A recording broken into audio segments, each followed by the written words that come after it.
పుణ్యభూమి తెలుగు ఛానల్కు స్వాగతం. ముందుగా దయచేసి నా యూట్యూబ్ ఛానల్ని సబ్స్క్రైబ్ చేసుకోండి, లైక్ చేయండి మరియు షేర్ చేయండి. సరే, ఇక విషయంలోకి వద్దాం. ఈరోజు మనం ఒక ఆసక్తికరమైన విషయాన్ని విశ్లేషించబోతున్నాం. అదేంటంటే, మన ఇళ్లను నెగటివ్ ఎనర్జీ లేదా నరదిష్టి నుండి కాపాడుకోవడానికి పాతకాలం నుండి వస్తున్న పద్ధతులు, ముఖ్యంగా మనం పాటించాల్సిన నియమాల గురించి ఈరోజు డీటెయిల్డ్గా మాట్లాడుకుందాం. ఎప్పుడైనా గమనించారా? ఇంట్లో ఆరోగ్యంగా పచ్చగా ఉన్న మొక్కలు సడన్గా వాడిపోతుంటాయి, లేదా హాయిగా ఆడుకునే పిల్లలు కారణం లేకుండానే విపరీతంగా ఏడుస్తుంటారు. ఎందుకిలా జరుగుతుందంటారు? మన పెద్దలు, అలాగే సాంప్రదాయ నిపుణులు దీనినే నరదిష్టి లేదా ఈవిలై అంటారు. అసూయ, ఈర్ష్యల వల్ల పుట్టే ఈ నెగటివ్ ఎనర్జీ నిజ జీవితంలో ఎంత పవర్ఫుల్గా పనిచేస్తుందో ఇప్పుడు మనం అర్థం చేసుకుందాం. ఈరోజు మన విశ్లేషణలో మనం కవరు చేయబోయే ముఖ్యమైన పాయింట్స్ ఇవే: నరదిష్టి లక్షణాలు, బూడిద గుమ్మడికాయ ద్వారా పరిష్కారం, కట్టాల్సిన నియమాలు, పవిత్ర మంత్రాలు, గుమ్మడికాయని ఎప్పుడు మార్చాలి, చివరగా నిమ్మకాయలు, మిరపకాయల వెనుక ఉన్న అసలు రహస్యం. ఇవన్నీ ఒకదాని తర్వాత ఒకటి చూద్దాం. ముందుగా మొదటి సెక్షన్. అసలు ఈ నరదిష్టి లక్షణాలు ఎలా ఉంటాయో, మన సోర్సెస్ ఏం చెప్తున్నాయో చూద్దాం. మన సోర్స్ గ్రంథాల ప్రకారం ప్రధాన లక్షణాలు ఇలా ఉంటాయి. ఆరోగ్యంగా ఉన్న పిల్లలు అకస్మాత్తుగా బరువు తగ్గిపోవడం, లేదా ఎప్పుడూ ఏడవడం, నిన్నటిదాకా కళకళ్లాడుతున్న మొక్కలు సడన్గా వాడిపోవడం, పాలిచ్చే ఆవులు ఉన్నట్టుండి పాలివ్వడం ఆపేయడం, లేదా దూడలను దగ్గరికి రానివ్వకపోవడం లాంటివి కనిపిస్తాయి. అంతేకాదు, గుమ్మానికి కట్టిన బూడిద గుమ్మడికాయ సీజన్తో సంబంధం లేకుండా కుళ్ళిపోతుంది. ఇంకో ఆసక్తికరమైన విషయమేంటంటే, డాక్టర్ అనంతలక్ష్మి లాంటి ఆధునిక నిపుణులు చెప్తున్నట్లుగా సోషల్ మీడియాలో పిల్లల ఫోటోలను ఎక్కువగా షేర్ చేయడం వల్ల కూడా ఈ నరదిష్టి విపరీతంగా పెరిగిపోతుందట. సరే, ఇప్పుడు రెండో సెక్షన్కి వెళ్దాం. ఈ దిష్టిని పోగొట్టడానికి ప్రధాన రక్షణ కవచం, అదే మన బూడిద గుమ్మడికాయ. ఇక్కడ మనం ఒక ముఖ్యమైన డిఫరెన్స్ని గమనించాలి. బూడిద గుమ్మడికాయకి, పసుపు గుమ్మడికాయకి చాలా తేడా ఉంది. బూడిద గుమ్మడికాయను ఇంటి బయట నుంచి వచ్చే నెగటివ్ ఎనర్జీని ఆపడానికి, అంటే ఒక ప్యాసివ్ షీల్డ్ లాగా గుమ్మానికి కడతారు. కాని పసుపు గుమ్మడికాయను దాన్నే కళ్యాణభూషిణి అంటారు. దాన్ని ఇంటి లోపల ఇప్పటికీ ఉన్న దోషాన్ని తొలగించడానికి, కర్పూరంతో కలిపి యాక్టివ్గా దిష్టి తీయడానికి వాడతారు. సో రక్షణ కోసం ఏది ఎక్కడ వాడాలి అనేది తెలుసుకోవడం చాలా క్రూషియల్ పాయింట్ ఇక్కడ. రైట్, ఇప్పుడు మూడో సెక్షన్. గుమ్మడికాయను కట్టేటప్పుడు పాటించాల్సిన కఠినమైన నియమాలు, ముఖ్యంగా మనం అస్సలు చేయకూడని పనులేంటో చూద్దాం. ఇక్కడ వాస్తు జ్యోతిష్య నిపుణులు ఒక మాట చాలా స్ట్రాంగ్గా చెప్తున్నారు. గుమ్మడికాయను ఎట్టి పరిస్థితుల్లోనూ నీటితో కడగకూడదట. అలా కడిగితే దానికున్న పవర్ పోతుందట. దాని బదులు నేరుగా పసుపు, కుంకుమ రాస్తే సరిపోతుంది. ఇంకో విషయం, మార్కెట్ నుంచి తెచ్చేటప్పుడు దాని తలకిందులుగా పట్టుకోకూడదు, నిటారుగానే ఉంచాలి. అన్నిటికంటే ముఖ్యం, ఆ తొడిమ పట్టుకొని అస్సలు మోయకూడదు. ఆ తొడిమ గనక విరిగిపోయిందో ఇక ఆ గుమ్మడికాయ పనికిరానట్టే లెక్క. అలాగే టైమింగ్ కూడా అంతే ఇంపార్టెంట్ సుమా. గుమ్మడికాయని ఎప్పుడూ సూర్యోదయానికి ముందే కట్టాలి. వాస్తుపురుషుడి పుట్టినరోజైన భాద్రపద బహుళ తదియనాడు కట్టే అద్భుతమైన ఫలితాలుంటాయట. మామూలు రోజుల్లో అయితే అమావాస్య రోజు సూర్యోదయానికి ముందు కట్టడం బెస్ట్. ఒకవేళ అది కుదరకపోతే బుధవారం లేదా శనివారం ఉదయం కట్టొచ్చు.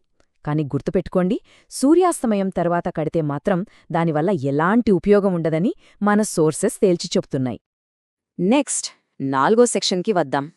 ఆ గుమ్మడికాయకు పవర్నిచ్చే పవిత్రమైన మంత్రాలేంటో ఇప్పుడు విశ్లేషిద్దాం. అస్మిన్ గృహే సర్వదోషాది నివృత్త్యర్థం సర్వకామ్యఫలసిద్ధ్యర్థం నరదృష్టిదోష నివృత్త్యర్థం ఇదం శుభస్థలే కూష్మాండబంధనం కరిష్యే. ఇది అసలైన సంకల్పం. వినడానికి కాస్త కష్టంగా అనిపించినా దీని అర్థం చాలా గొప్పది. ఇంటిలో ఉన్న దోషాలన్నింటినీ లాగేయాలని, ఇంట్లో వాళ్ల కోరికలన్నీ నెరవేరాలని ఒక బలమైన ఉద్దేశ్యంతో ఆ గుమ్మడికాయను బంధిస్తున్నట్లు ఈ మంత్రం చెబుతోంది. ఇది చదివితే ఆ గుమ్మడికాయకు ఒక స్పెషల్ పవర్ వస్తుందన్నమాట. ఆ సంకల్పం చెప్పిన తర్వాత తూర్పు, దక్షిణ, పడమర, ఉత్తర దిశల నుండి వచ్చే నెగటివ్ శక్తులను ఆపడానికి ఈ 4 మంత్రాలు చదువుతారు.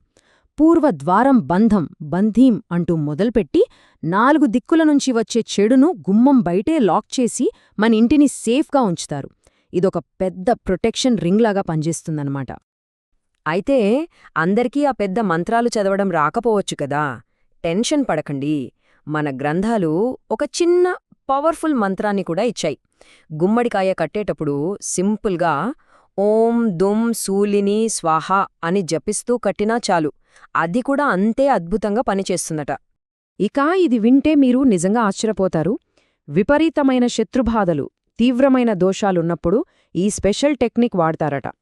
గుమ్మడికాయను సగానికి కోసి గింజలు తీసేసి దాన్ని రాళ్ల ఉప్పు మీద పెడతారు. ఆ తర్వాత అందులో నువ్వుల నూనె, ఆవు నెయ్యి పోసి కూష్మాండ దీపంగా వెలిగిస్తారు. అంటే ఆలోచించండి, నెగటివ్ ఎనర్జీని ఎదుర్కోడానికి దీన్ని ఎంత బలంగా వాడుతున్నారో కదా. సరే, 5వ సెక్షన్. మనం కట్టిన ఈ రక్షణ కవచాన్ని ఎప్పుడు మార్చాలి? దాన్ని ఎలా మెయింటైన్ చెయ్యాలి? చాలామంది గుమ్మడికాయ త్వరగా కుళ్ళిపోతే ఏదో అపచారం జరిగిపోయిందని, అశుభమని భయపడిపోతుంటారు.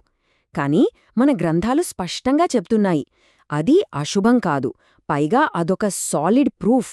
మీ ఇంటికి తగలాల్సిన పెద్ద నెగటివ్ ఎనర్జీని ఆ గుమ్మడికాయ తనమీదకి తీసుకుని కుళ్ళిపోయిందనడానికి అది నిదర్శనం. కాబట్టి అలా జరిగినప్పుడు వెంటనే పాతది తీసేసి కొత్తది కట్టేసుకోవాలి. సింపుల్.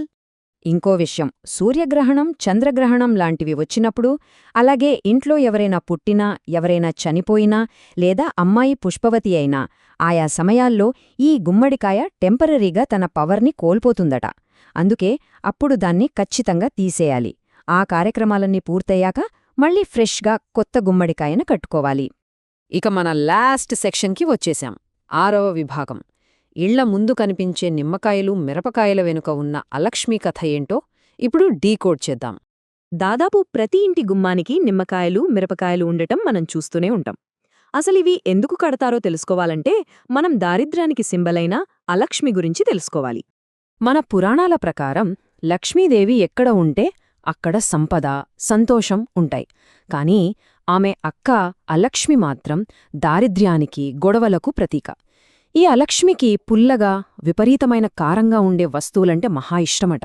అందుకే మనవాళ్లు తెలివిగా నిమ్మకాయలు, మిరపకాయలను ఇంటి బయటే కడతారు. ఆమె వచ్చి గుమ్మం బయటే తనకిష్టమైనవి తినేసి కడుపు నిండిపోయి ఇంటి లోపలికి రాకుండానే వెనక్కి వెళ్ళిపోతుందని మనవాళ్ల నమ్మకం. అయితే ఇక్కడ సైన్స్ ఏమైనా ఉందా అంటే ఖచ్చితంగా ఉందనే చెబుతున్నాయి మన సోర్సెస్.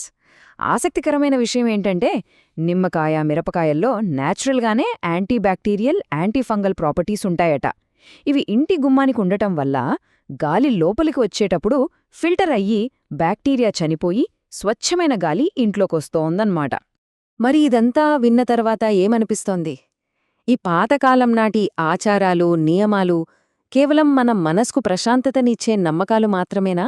లేక కంటికి కనిపించని శక్తులను కంట్రోల్ చేయడానికి మన పూర్వీకులు కనుగొన్న ఒక డీప్ సైన్సా? ఏది ఏమైనా మన ప్రాచీన సంప్రదాయాల వెనుక ఒక అద్భుతమైన నాలెడ్జ్ దాగి ఉందన్నది మాత్రం వాస్తవం. సరే, ఈ విశ్లేషణ ఎక్కడితో ముగిద్దాం. మళ్ళీ చెప్తున్నాను, పుణ్యభూమి తెలుగు ఛానల్ని సబ్స్క్రైబ్ చేయడం మర్చిపోకండి. మరో ఆసక్తికరమైన టాపిక్తో మళ్ళీ కలుద్దాం. చూస్తూనే ఉండండి.